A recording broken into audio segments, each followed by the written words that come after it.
Oke, kita langsung lanjut menuju ke Prof. Hipnu. Tadi kan Prof. Hipnu menyampaikan ya kalau Peggy bebas, potensi 7 terpidana lainnya ini juga bisa bebas. Tapi korelasi antara Peggy dengan 7 terpidana ini gimana itu, Prof?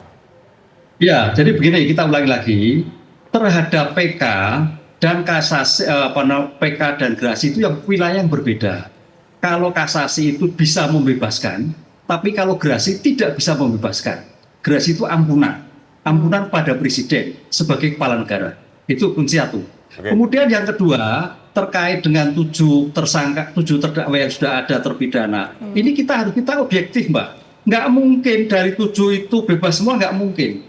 Nggak mungkin. Pasti ada 1-2, ya.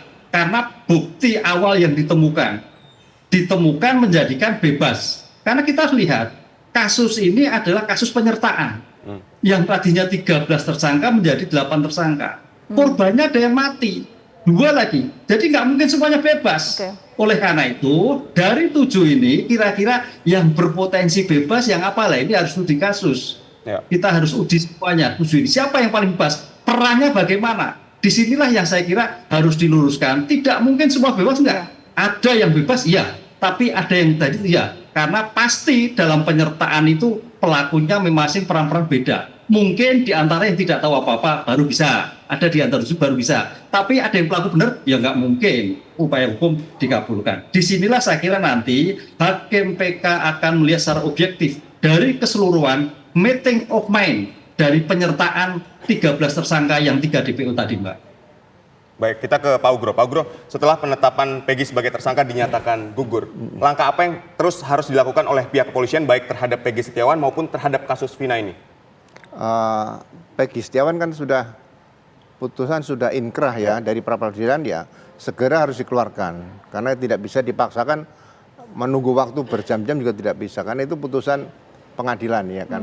Nah, untuk kasus ini sebetulnya dari awal saya juga bersedih kenapa Polda Jabar dibiarkan sendiri. Seharusnya dari pusat sudah turun tim lengkap untuk melihat apa yang harusnya ditempuh langkah selanjutnya dalam rangka mengatasi Peggy Setiawan yang sudah ditangkap saat itu oleh Polda Jabar. Apakah dilepaskan dulu atau nunggu pra-peradilan? Karena ini juga menyangkut institusi seperti itu. Ya, jadi dalam kondisi sekarang ya sebaiknya ada tim lengkap atau mungkin gabungan lengkap, karena dalam masalah penanganan kasus pembunuhan Eki dan Vina ini dari awal sudah melibatkan juga kedokteran forensik. Jadi LKUI juga dilibatkan di sini karena harus melihat secara jelas apa yang sebenarnya terjadi dalam peristiwa pembunuhan Eki dan Vina ini, itu aja. Ya, Pak, tapi sebentar sebelum kita lebih lanjut ngobrol soal itu, tadi pertanyaan saya belum terjawab sama Prof. Hipnu. Kalau memang dari 7 terpidana, 3 terpidana ini berpotensi bebas begitu ya Pak ya, tapi korelasinya antara Peggy dengan 7 terpidana ini dalam konstruksi hukum seperti apa Pak? Analoginya? Ya, jadi gini, dari awal ini sudah banyak ketidaktaatan pada hukum acara pidana atau peraturan-peraturan Kapolri yang ada dan peraturan Kabar Reskrim yang ada, masalah penangkapan dan sebagainya. Jadi alat bukti yang berkaitan dengan pembuktian secara saintifik itu harusnya benar-benar mendukung pada saat proses awal. Sekarang dengan putusan pra-peradilan seperti ini, Peggy bebas, ya lepas dari penangkapan dan menjadi tersangka. Nah, kalau yang lain nanti memang alat bukti tidak mendukung, seperti kita lihat barang bukti, misalnya ada samurai dan sebagainya, terus lukanya katanya ada luka di tubuh padahal tidak. Ini kan debat seperti ini kan nggak bagus nih. Nah, ini mungkin harus dibuktikan kembali bahwa barang bukti yang 24 poin itu kira-kira milik siapa dan digunakan untuk apa, oleh siapa gitu pada saat kejadian kalau memang mereka pelakunya. Kalau itu tidak bisa dibuktikan, potensi bebas semuanya pasti akan bebas. Oh, karena ada persamaan alat bukti yang digunakan untuk penyidikan itu ya berarti ya? Ya kan alat bukti sesuai yang disita dulu kan, udah 24 item itu yang disita oleh penyidik waktu itu. Tapi Anda memang melihat kesalahan prosedur yang dilakukan penetapan Peggy sebagai tersangka dan terhadap 7 terpidana lainnya?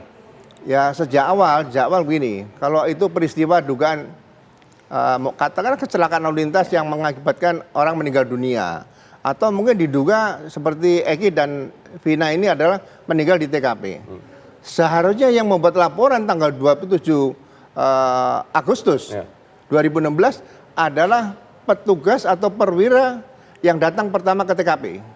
Jadi bukan tanggal 31 Agustus dibuat oleh Pak Rudi tadi. Ini ada apa sebenarnya? Itu sudah bagi saya yang pernah diresearch ini kesalahan fatal.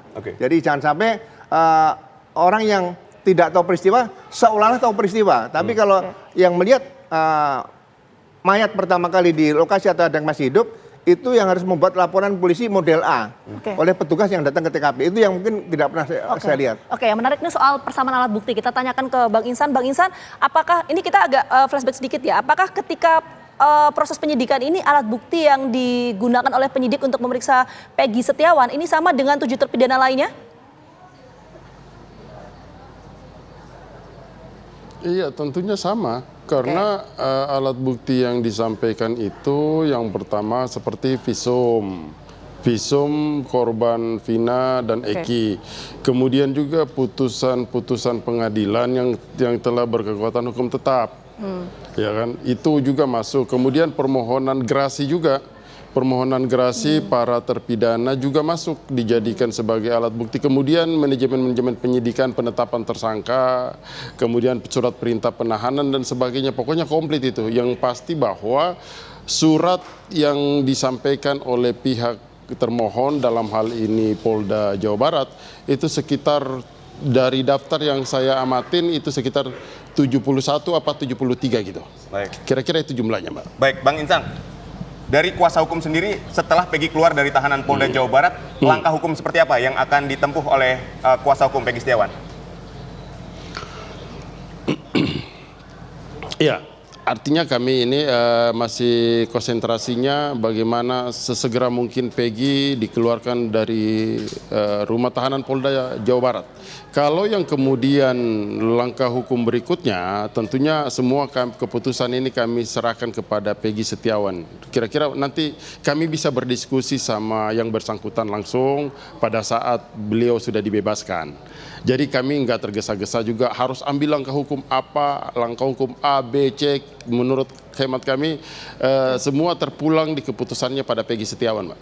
Oke, baik, kita ke Pak Ugro. Kira-kira seperti itu, Mbak Vina. Baik. Ya, baik. oke. Kita menuju ke Pak Ugro. Pak Ugro, ini kompensasi apa yang seharusnya Peggy Setiawan dapatkan dan apakah dengan case seperti ini perlu dilakukan penyidikan ulang dari awal atau bagaimana? Ya, kalau kasus ini akhirnya akan membawa kepada pemikiran harus ada penyidikan yang berangkat dari TKP kembali. Karena ini kan membangun trust tadi. Tapi kalau Peggy yang sekarang ini yang dibebaskan oleh pra peradilan, ya mereka tetap dapat mempunyai hak untuk mengajukan pra peradilan kembali untuk rehabilitasi dan ganti rugi. Baik. Ya. Jadi kompensasi yang didapatkan Peggy ini seperti apa? Secara konkret. Ketika tadi salah tangkap, dia 3 bulan tidak dapat bekerja dan seterusnya. Jadi kompensasi yang diberikan oleh kepolisian seperti apa harusnya? Oleh negara atau pemerintah, dia akan mendapat kalau ganti rugi ya maksimal ada 100 juta rupiah masalah. Itu ada ketentuannya seperti itu. Baik, di luar rehabilitasi nama baik Peggy Setiawan ya? Iya, betul. Baik. Oke, baik. Sekali lagi terima kasih banyak Pak Ugro dan juga Bang Insan sebelumnya sudah bergabung sama kami juga ya, Prof. Hipnu atas waktunya sudah bergabung sama kami di Gardu Petang. Sehat selalu.